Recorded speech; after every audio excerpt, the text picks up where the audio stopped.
Hi, Taiwan. So I'm glad to have here today Mr. Hsin-chien Huang, the director of SAMSARA. Then François Klein, here sitting next to me, the producer of A Song Within Us. Mr. Su, the director of An Ode to Moss.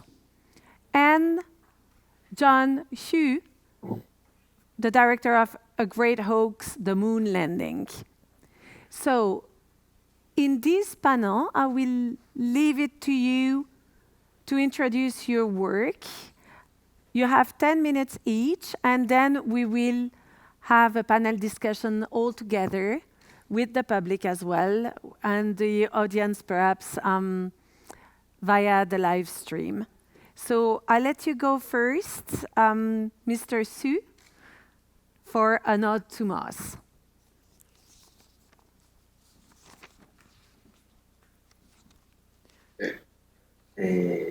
关于这个作品是来自一个音乐叫弦的歌唱。那我一直在思考说，怎么样让别人可以用 XR， 就是直接进入到音乐里面，然后去想象创作者的画面，然后同时把音乐跟心境做一个非常直接的连接。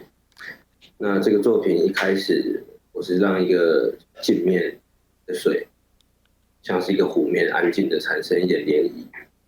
那这个涟漪呢，就像是音乐一样，会不断的就是传递到就是耳朵里面，所以我建立了一个山洞。那这个音乐在耳朵里面产生了共鸣之后，我把这个音乐想象成在大脑里面做出了反应。我认为大脑就像一个宇宙，那里面有充满了很多的空间啊，很多的时间。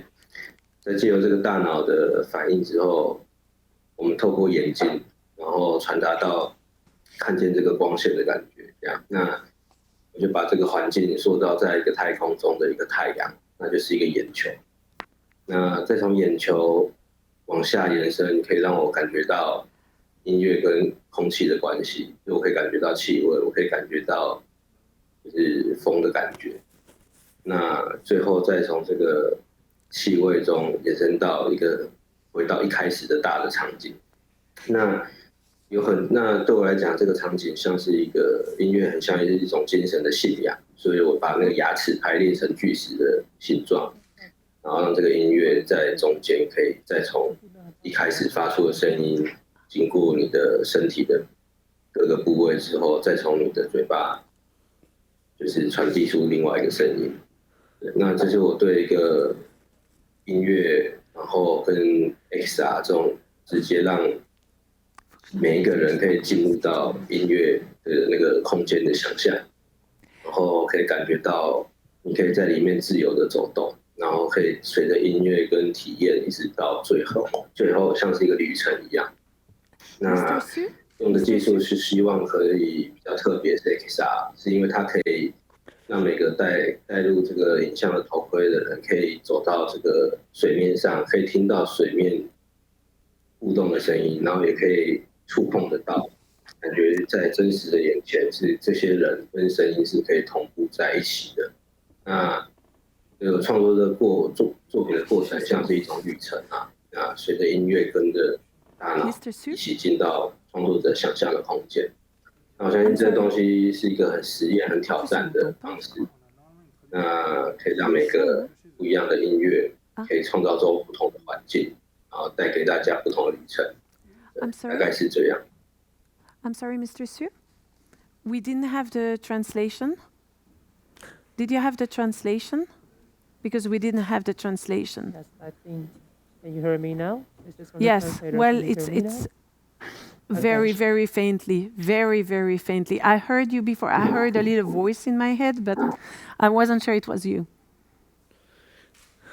So if you could just repeat a bit and explain in... Of course. The director Sue says this work is actually inspired by a song, so I want to use VRs to recreate the environments that I hear, the music. So I imagine that you can start with the work with a lake, and from the lake you see the ripples, and the ripples are like the music that you can actually penetrate and communicate the message into your heart.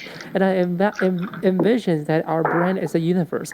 In this universe, they have different sense of time and different space, and you have the center as the sun, and sun is like your eyes. After you feel this universe and feel the ripples, and then you see through the eyes and it get into the space, and that's why you get the visuals. And through the brain and through the eyes, you actually get to different senses. So you smell the fragrance, and I hope that through this work, I can actually transport people from the sounds and into a visual world so they can have the resonance with me when I listen to the sounds. And that's basically how I inspire, and that's my motivation to create this work. Thank you. Thank you. Okay. We will now hear François and the story of A Song Within Us. Yes. So hi everybody. So okay, I'm François Klein, the co-producer of A Song Within Us, written and directed by Fangas Nayao. The experience invites the audience to share a ritual song from an Aboriginal tribe from Taiwan, the Amis tribe. The project is a very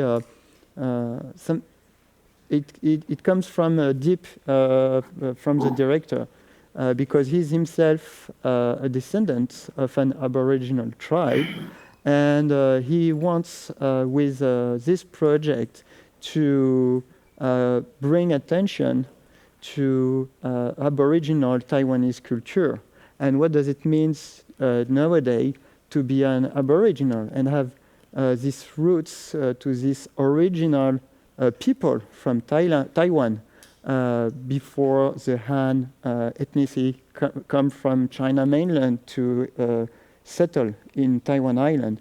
The original people from the island was the Aboriginals. So yeah, and he wants to bring light to this culture that is coming back to be trendy nowadays, the Aboriginal culture. And what does it mean thanks to the tools we have through music, through sounds, through stage show, how we can bring lights again to a more contemporary perspective of Aboriginal culture. And we did this work with Serendipity, the main producer from Taiwan. We had Estela Valdivieso-Chen on the previous conference. And the work was very interesting because it brings together the Tainan University of Arts and their Sound Lab departments to work on how we can immerse the audience in these tribe songs and make the audience participate to it. So we worked both with Taiwan and France. France, we had the Tainan University and the C-Lab project worked with IRCAM in France, which is an important sound research department. And there was a very interesting collaboration between these two countries. On our side, with Digital Rise, we help with all the camera gear, equipment, the post-production, and the interactivity. We thought it was interesting to bring the audience inside this culture and make a connection with a discovery of something that is not that much known abroad. Mm-hmm. So yeah, I think this is pretty much everything, and it was a very great project, very interesting for us. And I hope Fangas and I will pretty like the result.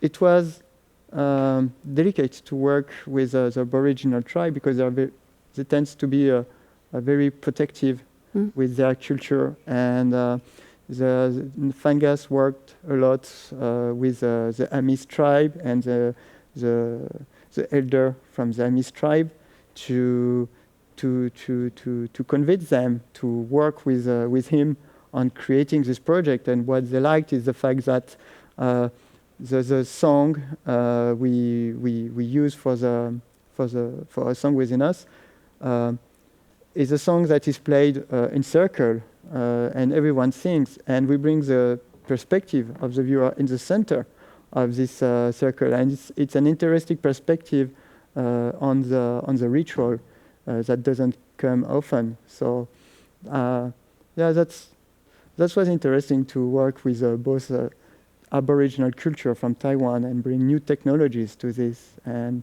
we are very happy to present it today in Nifff and in the Museum of Natural History. It makes sense. Yeah, definitely. The encounter of two worlds. And to continue this presentation, Hsin-chien Huang, you present the first episode of SAMSARA. Tell us more about it. Hi. And welcome to Nifff. Hi.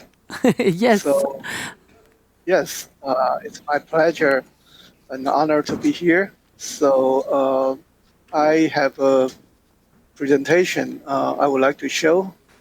Could you switch to a presentation?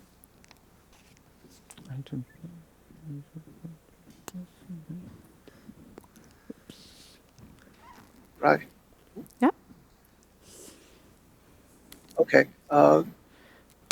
Next page. Okay. So SAMSARA is a Sanskrit word that means wandering or the world. And I think the philosophy behind it is that it believes that a life will reincarnate into this world, and also it's also like it's a cyclical of all life. So it means that we will enter this life in different life form again and again. So next, please. So so I think this is the perfect topic for the virtual reality because a couple of years ago I started reading this theory about embodied cognition. And in this theory, it says that why we think as a human and behave like a human because we have human body. So if we have different body, for example, if we have like we have a like a hummingbee's bodies, then we will have collective mind. Or if we have a body of like a bat, then we will hearing sound, which will translate into the visuals. Or if we have multiple personality, it will all give us different perception, and also we will think about this world quite differently. Next page, please. So I think we're all familiar with Frank Kafka's work, The Metamorphosis, which led the Pegasus turn into a beetles. Or if we have a body like trees or like birds, or like, for example, like a insect, which we can see 360 around the world, then it will all give us a very unique perception of the world, and we will think of like more like an insect or like a different creatures. Next page, please. So, for example, like this deity in the Buddhism, his name is Guan Yin. I think it's very interesting because in direct translation, it means seeing sound. So Guan means seeing and the Yin means sound. So I think this also means that we could perceive this world quite differently. So next page, please. So in this VR experience, I would like to use those following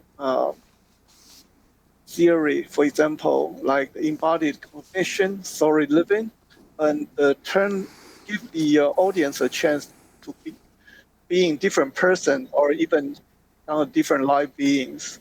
So next page, please.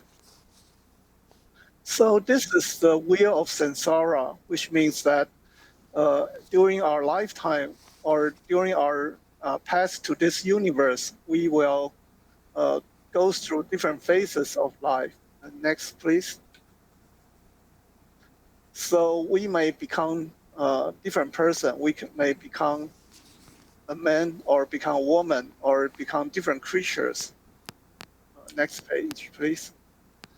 So in samsara, in the beginning, you will transform into a baby. So this, we spend a lot of time to try to figure out how do you make the audience to feel like babies. So when you stretch your arm, you'll find your arm become like a very, very short. And also you will see the world like the people will turn into a giant in your point of view. Next page, please. And also, like in this thing, when you just see your hand, you will see your hands start to have a lot of blood stains cover your hands. Next page, please. Yeah, and if we go to the next page, please. And can we play the video?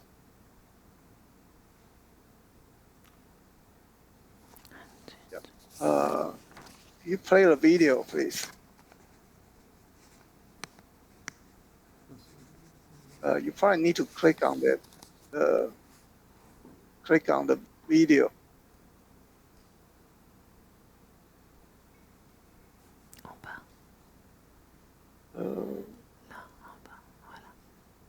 Yeah, okay. So in this test, this is our early prototype test. You will see that we are trying to, like when the user, when they reach their hand, they will see, for example, in here, you will see their hands like covered with nose or blood, or even like change to the different ethnic people's hand.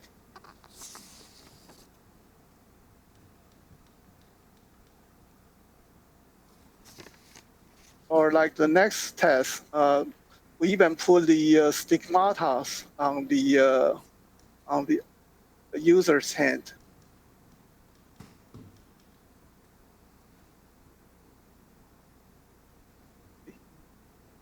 Okay, so I think we just go to the next page then. Okay, so in here you will see that in the beginning, the user or the audience will see they are perpetrators to kill the animals, but later on they found themselves, they become the victim, like a fugitive. They are being banned from the borders. Okay. And the next page, please.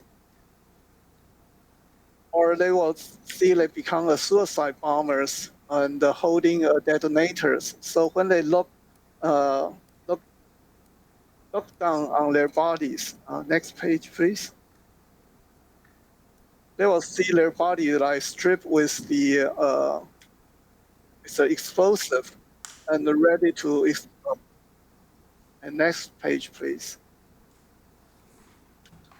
Or they will find themselves like become the victim of the nuclear war, and all their hands become burned and swelled. Okay, next page, please. And also, this is a thing in the space shuttle that that the audience start to leaving the Earth, and then go to the next page. And then they will find that they will become this wreckage of the space shuttle. And next page. And then in the next scene, the audience will find themselves start to be repaired by this medical chambers by the artificial intelligence. But when they see their hands, they will see their hands like their muscles and blood cells, veins, and all exposed to the air. Okay, next page, please. And then after that, I want the audience feel that they are being transformed into different beings. So could you play this video? Just click on the video. So in here, you will see that it's kind of like their body turning into this single cell organism, and their hand can merge together. In here, I think the audience will feel like very, very different, or like this, they are turning into a creature with tentacles.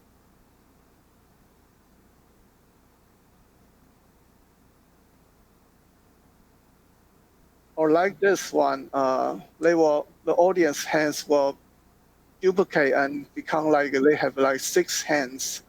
And in each fingers, they will have this palms duplicate to the tip of their hands.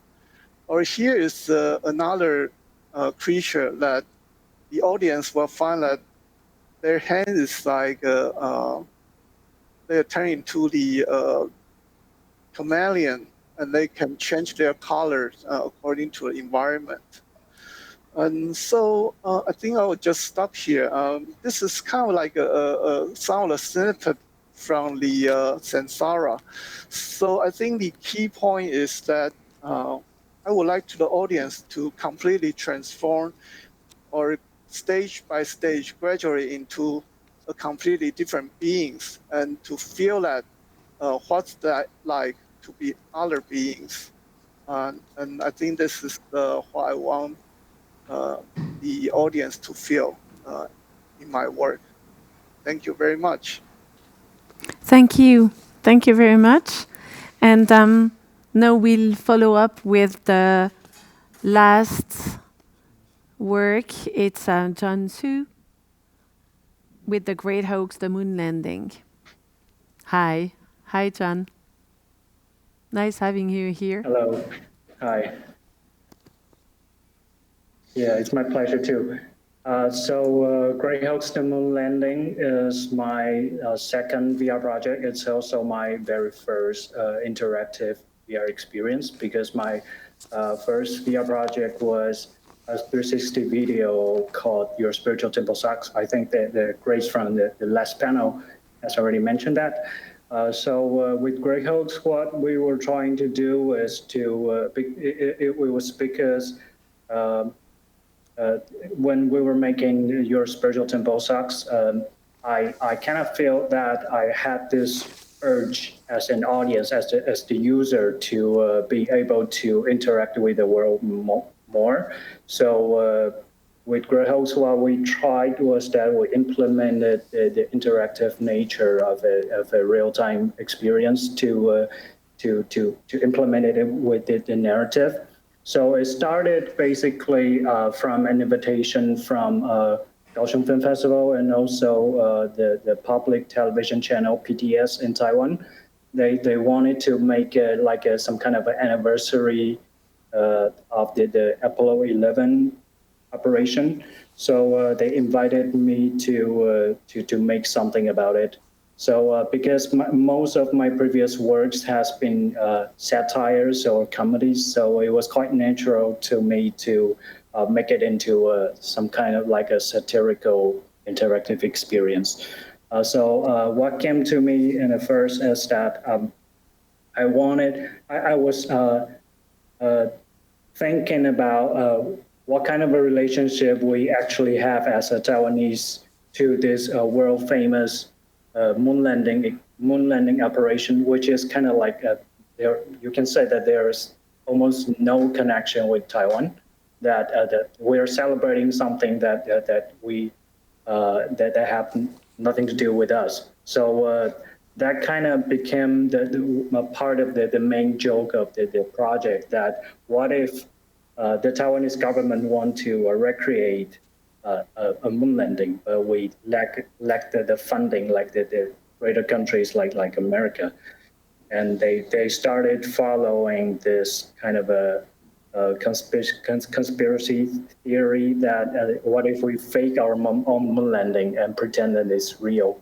So the whole concept of this experience was that you are the player is hired by a group of people, and there's a film director asking you to do a series of performance to fake a moon landing. So you're basically in this kind of like a virtual studio and doing stuff that the director asks you to do, and then you're going to see yourself as the fake astronaut that's appearing on the screen, and realize that none of this operation is real and none of this is about you. So it's like we're playing with this illusion of choice from the user and the narrator itself. So that's kind of like the whole concept. Yeah. All right, thank you very much. Now everybody has heard then about the 4 pieces of XR work being featured at the Museum of Natural History here in Neuchâtel.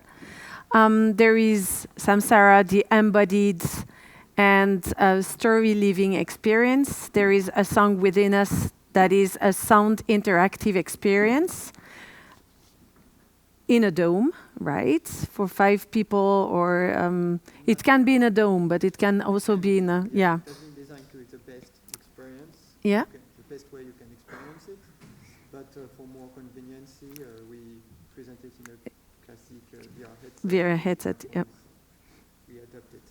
Okay, cool. And then an ode to Moss, that is a musical immersive experiment. And then the Great Hoax, the moon landing, that is an interactive political satire. So I wonder if there are any questions in the audience, both on and offline. I will give somebody will pass through with a microphone, so please raise your hand. Yep, there is somebody at the back. Ask your question. Thank you. Microphone. It's coming. What's the question? She had a question over there, right? Can you raise your hand again? Oh, yeah.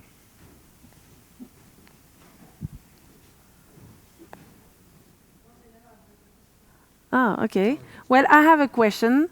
Anpu so this is a question for an ode to Moss. There is this singer, Anpu.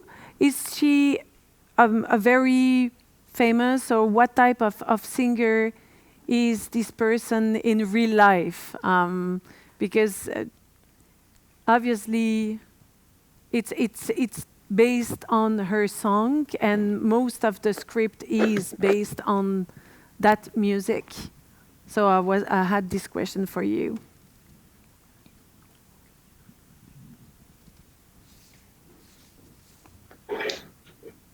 OK， 所以我先回答吗？好，安普这个歌手是在台湾，我认为是创作形态，然后非常非常强的。那他在台湾非常的有名，我觉得在亚洲上面也算是非常有知名度的。那他不像一般的歌手一样，他的东西非常有创作性。那如果这样说，这首歌它其实蛮挑战这个流行音乐或这个时代，它具备了蛮多要怎么形容呢？它是具备了蛮多就是创造性的啦，我觉得蛮突破格局的。那或许会有蛮多人不太能理解，但是其实它的艺术成分是非常高。那毋庸置疑，它可能在台湾或者在亚洲是一定有非常大的知名度。可是我相信他未来也依然会是非常厉害的创作者。Thank you. The Ampu translation. is a very creative songwriter, and he's actually quite famous in Taiwan, and she's also known in Asia and in several countries. And I think that in this song, she's trying to be very experimental and she actually challenge a lot of concept in pop cultures. And while a lot of people may understand the original concept at the beginning, but I think it's actually quite inspiring and quite interesting to listen to what she has to say in this song. And I believe that she will stay relevant over the years, and she'll continue to do so in the next few years. That's why I choose her song and this particular music as my inspiration and ideas for this piece of work. Thank you. Thank you very much. And speaking about songs, I want to come back. Yeah, I want to come back to you, François, with a song within us. So, what's the today's relationship between the Aborigines people and the current Taiwanese civilization? Do they know of each other? Is it something that impregnates the society there, or did you have to do a historical piece somehow, or a pedagogical piece? You mean related to the project? Yeah. No, I don't think we've been this far. One thing is for sure is that Aboriginal tribes are still existing today. There's I don't want to tell a bad number, but I think there's still like 16 or 18 official tribes in Taiwanese island. They became a minority part of the population. I think it's one on 4 people or 6 people. But I don't want to provide false number. But for sure, the Fangas Naiwo, sorry, wanted to address to raise up the culture of the roots, because the whole songs is leading the audience to an introspective spirit about reconnecting with your roots, with earth.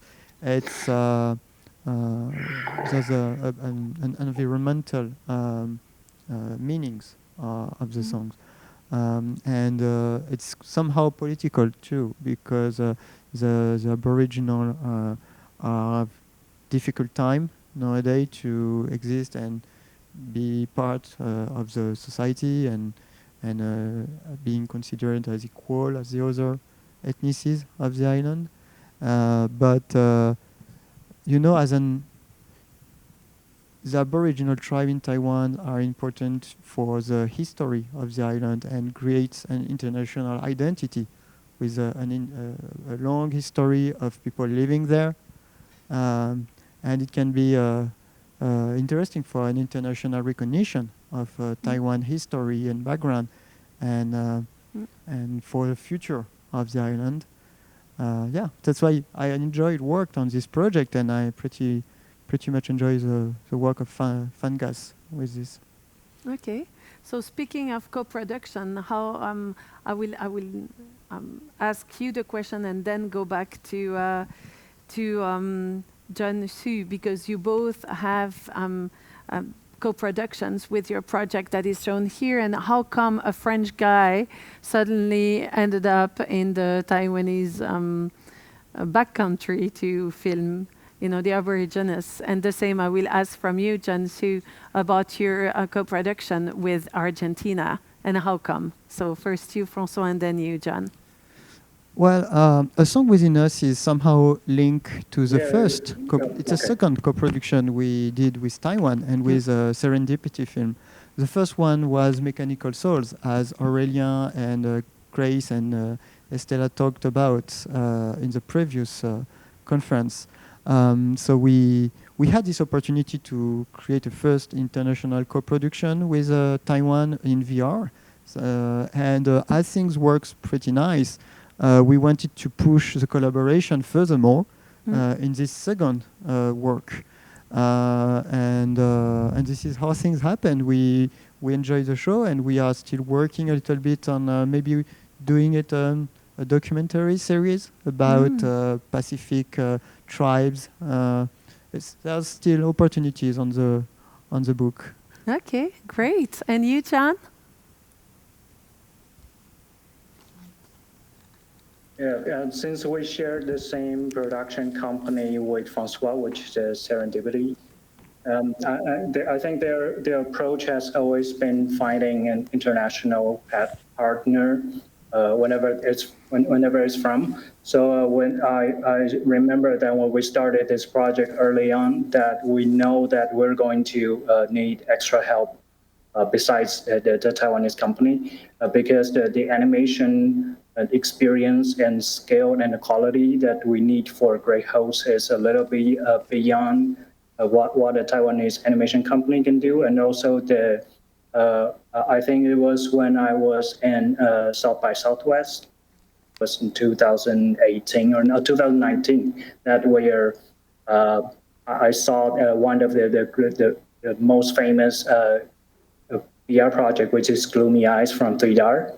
And that's when the first time I saw something from them, and I was blown away by the quality and the scale of narrative that they managed to put off. So we started to approach to them and pitch this concept of Great Hoax to them, and they're in great interest too. And although the nature of Great Hoax is the political satire that's completely about the situation and the identity crisis of Taiwan, but somehow there is a universal tone that the 3DAR, which is in Argentina, that they are also managed to understand this feeling of a lack of identity. So we started this cooperation, and I remember that I flew to Buenos Aires to pin down the animation, the performance direction, and then we pretty much just finished everything online for the rest of it. So it was quite a unique experience for me as well. Excellent. And so with Argentina, and would you are you planning on a future co-productions? Any of you? Well, you just said that you might further your Taiwanese co-production experience, and you, the three of you in Taiwan, do you foresee co-production with any other country in the near future? Switzerland, maybe? Yes. Whoop, whoop.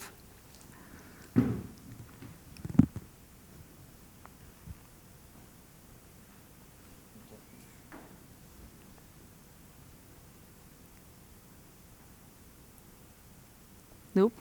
Nobody? No co-production? Any questions from the public? From the audience? Yes? Sue? 也蛮想，我蛮想到欧洲国家，看看可不可以用不一样的方式，然后试看看与当地的人合作，看看新的可能性。那也可能会跟 HTC， 就是像这次跟 HTC 合作，其实是蛮愉快的。那他们也非常的帮忙，还有这个作品，所以还是很希望可以跟 HTC 或者跟其他欧洲国家的。 I am actually quite interested in working with European countries because I think that if we get influence or interactions with different cultures and different countries, we may come up with something different and something new. And in our previous productions, actually, I had HTC have been very helpful. So, and of course, I would like to continue to work with them. So, yes, I'm actually open to international co-productions with European countries. Good to hear. Thank you. Anybody from the audience? Questions?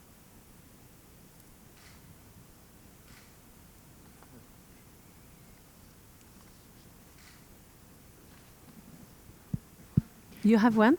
I do have a question.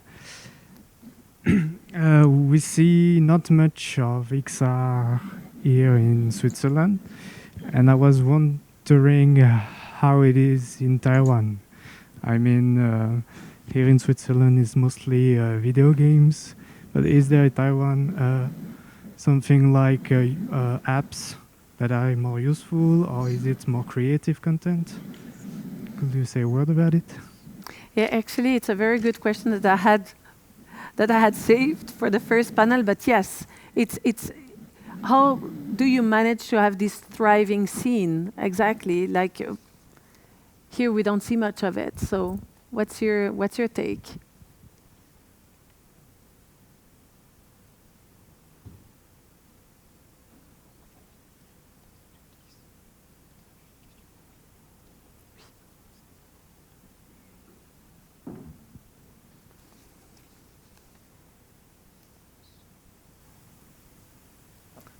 John? 未来的电影 Yes? 啊， Is it 我觉得未来的电影可能会改变很多，就是观众的体验。就是说，电影的故事可能可以让自己可以走到整个故事里面，然后还产生互动，所以它是一个很开放性的结局或是引导式的故事方式，就是你可以完全的沉溺在场景中，像是自己就是这故事的角色，看着这个世界在发生的事情。所以在台湾其实已经一直往这个方向在前进。对，那未来很有可能就是它不管用在艺术上，或是结合在手机上，或是未来在商业的购物上，或是演唱会上，其实会有蛮大的改变。对。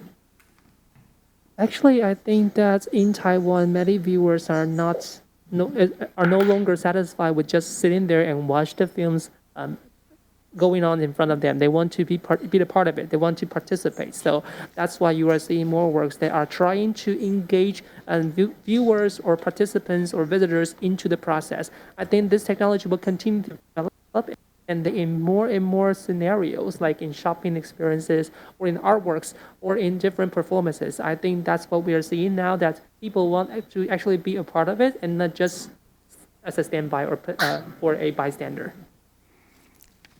Yes, thank you very much. I think that's the key to XR, really. It's the engagement, it's the interaction. It's also the embodiment.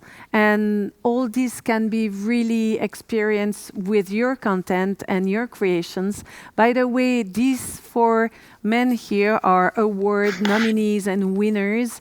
They are the leading producers, directors of today's immersive community, which is still small, and it's a honor to be able to speak to each other, because perhaps in a few years' time you will all be featured at the Cannes XR competition, and you'll have an Oscar of your own, so you won't be talking to us here, Earthlings, anymore. So we thank you for giving us the time of day. I know it's evening at your place in Taiwan, and wishing you a lovely evening. Thank you, François, for staying with us. Thank you for having me. Thank you for lending us your beautiful content at the Nifff. That will be a pleasure. Thank you. Thank you.